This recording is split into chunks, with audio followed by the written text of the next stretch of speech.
The family. I'm gonna do the introducing because of course we're running on CPT for this panel. It's supposed to start at 4:30. It is 4:27 and Janati's in the bathroom. Darren and Shanti are parking. Basically, we didn't really plan that far ahead.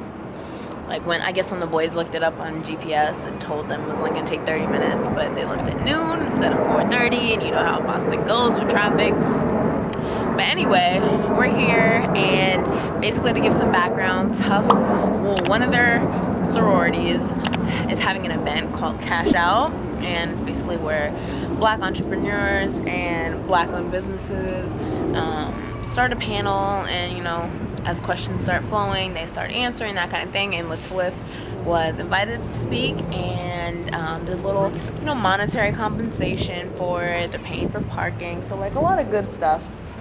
We're super excited, and I'm gonna make this really short so we can just go run right in there. But catch you on the outside. Bye. It's the flights in the city, and I'm about to take off. It's the flights in the city, and I'm about to take off. Panelist is Darren Stevens and Janati St. Germain, who are the co-founders of Lit to Live, which is a lifestyle brand geared towards promoting fitness as well as encouraging individuals to pursue their goals.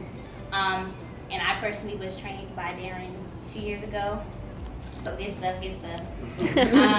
So next we have Anik Nicole, and she is the owner and creative director of the Anik Nicole Hair Studio, my apologies, in Dorchester, which was founded in 2015. Following, we have Miss Kai Grant, and we are super excited to have her back, as we had the privilege to have her 2 years ago on our first panel, which was really good. And she's the owner and curator of Black Market, which is an Afrocentric retail and cultural space in Roxbury's Dudley Square. And finally, next we have Menelik Graham. He's one of the co-founders of BOK Capital Management, and this is a student-run nonprofit that trains Black students with tools to become intelligent investors. And finally, we have Wes Woodson from Babson College, and he is the founder of The Hidden. How many folks in this room are interested in entrepreneurship or interested in business in their own works? Okay, 1, 2, 3. Okay, great. So we hope that you all get great information, and as well as the networking and other fine tools for their business endeavors in the future. So just starting off really quick, just going to go around and we can popcorn, but just why did you choose your industry? And tell us how you started going about with growing your own business. Nadi and I, we actually started Lit to Live after our sophomore year of college. It all started when freshman 15, everybody was freshman 15. Yeah, we actually got freshman 30. Yeah. So after that, we kind of just made a little pact between ourselves, just to go to the gym every day after classes and stuff like that, and start working out. Ever since that, we just got a grasp of fitness and just nutrition in general. And honestly, from that, we saw how our body changed and our minds have changed from that, and we just wanted to bring that to everybody else, that we honestly want to give a lot of information about fitness and nutrition too. So that's when we started Lit to Lift. And honestly, we just came up with it just working out one day, and after the gym, we just sat in the car and just thought of a business and thought of a name, came with Lit to Lift, and that came to mind. Adding on, we used to do a lot of YouTube videos, watching them, seeing a whole bunch of people in fitness, but there wasn't people really of color in fitness that much, as other businesses. But from there, it was hey, we're from Boston, we could be relatable, we have content, we're on our own fitness journey, so let's just share our experience, and then it just kind of took off from there.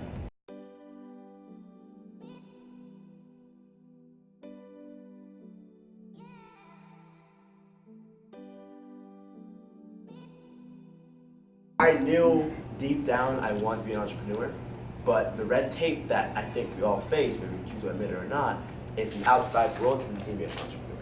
And what I meant by that is, when I was in high school, Babson is the #1 school for entrepreneurship, right, in the world. So I knew what Babson was, where I needed to be. And when I was applying to colleges, my college, advisor looked me in the eye and said, "You will not get to Babson College." And he said you need to apply to, different schools. I didn't know what that meant, and to be honest, I almost didn't apply. And that was the first red tape that I experienced as an entrepreneur, was someone else looking at me, seeing my face, my skin tone, and saying, you don't belong there. And that was way hard for me to get over at first. So when I got to Babson College, I kind of was like, oh, I guess I did make it. I guess I do belong here. And you go to school with some of the brightest people in the world, but you realize that you could compete with them. And it doesn't really take, being an expert in, finance or, I don't know, branding.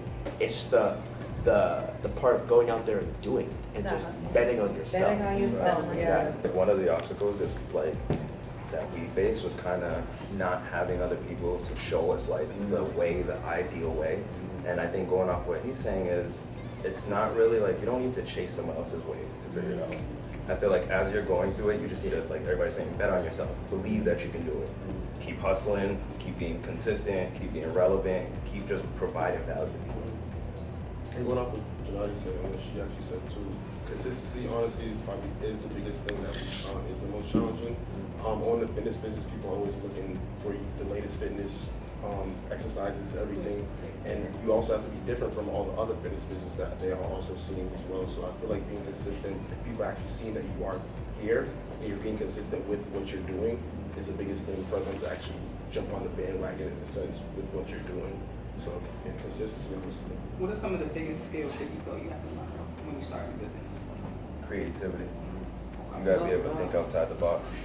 Because I think like we talked about it a little bit, there's gonna be a lot of times where you feel like people are doing the same thing as you.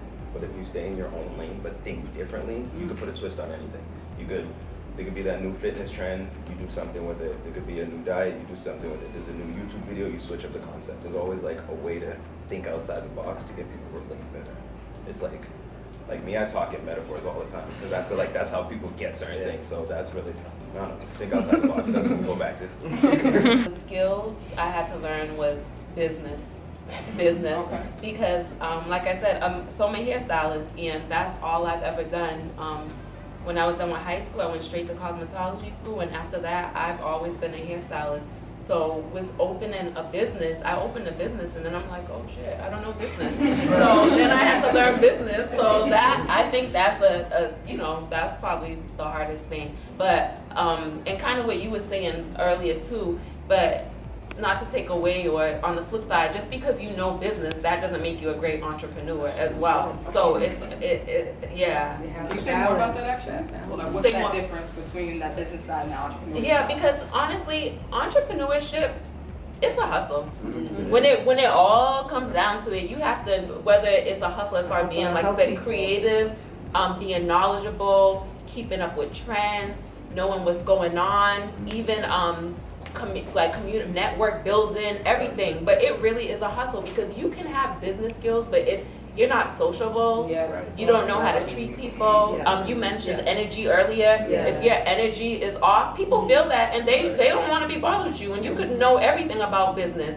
So it's like you really have to have that inner deep down hustle and all those key aspects that balance that hustle. Because on the flip side, there's some people that are hardcore hustlers and they over hustle, because a customer never wants to feel like you're just trying to take their money.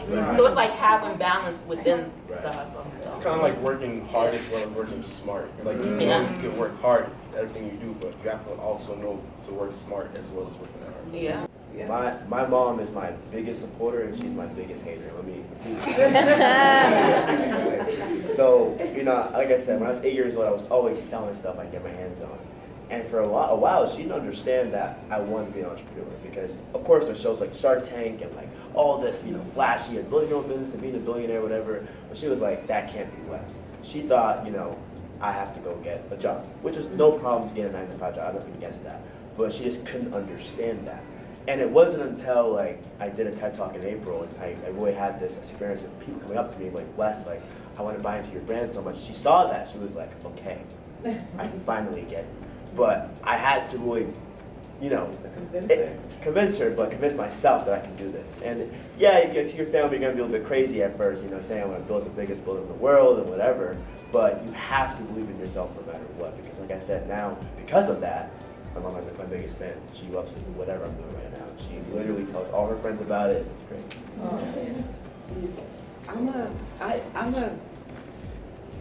I'm a fourth generation Roxburian. What that means is my family has 100 years in Roxbury. Your family can be both, I think, and your community can be both. So it can be awkward at times because in Boston, for whatever reason, there can be this sentiment of somebody just thinks that you're making it or has achieved something great and therefore they can't support for whatever, I can't explain it. It's almost, you're too big for your britches. yeah, you're too big for your britches. For me personally, is hold yourself accountable. I feel like it's the biggest thing. I feel like if you don't have that accountability for yourself, then honestly, there's nobody else going to tell you to do what you need to do for your business. So like, in the end all be all, you're kind of just failing yourself. So for me, accountability, definitely hold yourself accountable. That's a good one. I'm like, I think in terms of biggest lessons, I would say I've learned how to relinquish control and to be less self-judgmental and do that self-work. I made a commitment this year, 2019, from day one to really assess and not judge, observe and not judge, hold myself accountable, but without tormenting myself on mistakes or, you know, just being able to say, you know what, even if it's not perfect, because I strive for Black excellence. I mean, it's just something that I'm trained to do. It's in my DNA. I am 100% that bitch. And I am 100% that person that really tries to raise the bar all the time, trying to challenge myself. And I think you can get into areas that can be toxic if you don't have self-balance and if you don't learn how to breathe and if you don't learn how to let things go and KIM, keep it moving. I would say for me, it was like patience. I think in this day and age, everything comes so quick for us. We have like 2-day Amazon shipping. We have Uber Eats that comes right away. Like everything is so quick, and like I'm starting to realize like it takes 10 years to become an overnight success. Like you have to just keep putting the time in day after day. I also want to go off like the self-awareness path. Like you just stay in your own lane. You stay focused. You keep doing you. No matter what levels is going on, you keep elevating. Everything else will come. Yeah, to echo off of the patience, it's also about like, you know, understanding that the vision you see at that time isn't always gonna happen like that. Like just because you have to pivot doesn't exactly mean that you failed or you're doing something wrong. So if I look at like the plan that we had for BLK in August of 2017, it's so different than what it is now. But I'm happy it's so different because it's so much more beautiful than what we could have imagined at the time. And had we not made those early pivots that at the time might have seemed like not the right move, I couldn't say that we would be here right now. Just understanding that just because you can't see the next step doesn't mean that it doesn't mean that you're kind of derailing off your track. It just means like you're kind of taking a new path, and just kind of be optimistic in that. The biggest lesson I learned for me is self-confidence. So by a show of hands, who wants to start their own business? Like, raise your hand. We all do it. Everybody? I'm like, I got a few business ideas. Right. You know, what I learned is that, you know, even though entrepreneurship is very much praised today, it still is a very unconventional path. So right now at Babs, I'm a senior, and I'm seeing that all my friends are, you know, they're accepting offers to their job. And when I graduate, I want to do the hidden full time. And I had to realize that, I mentioned earlier about betting on yourself, it really is betting on yourself and trusting that you can be a success. Because I've had friends say, Wes, you're crazy. Wes, you're selling clothes, you're not going to make money. How are you going to afford rent? And I'm like, I'm going to do it, and you're going to see, you're going to watch. So it's just having that level of self-confidence. I think my business has taught me, you are doing this and you are supposed to be doing this.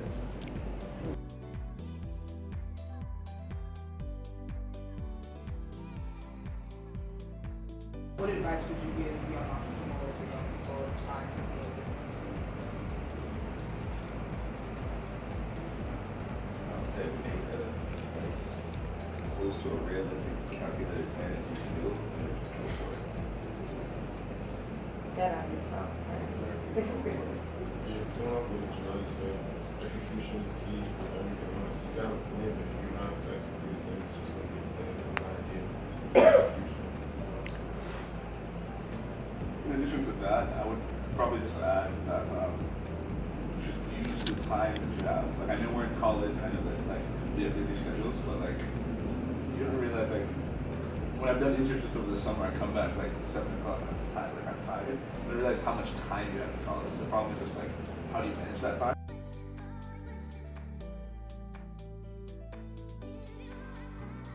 For Lit to Lift, I think our goal, my goal specifically for it is to just keep spreading health and fitness to everybody, finding just relevant, knowledgeable content to help people find like a fun way to get into fitness and not feeling like their doctor told them to exercise or other health risks and things of those sorts.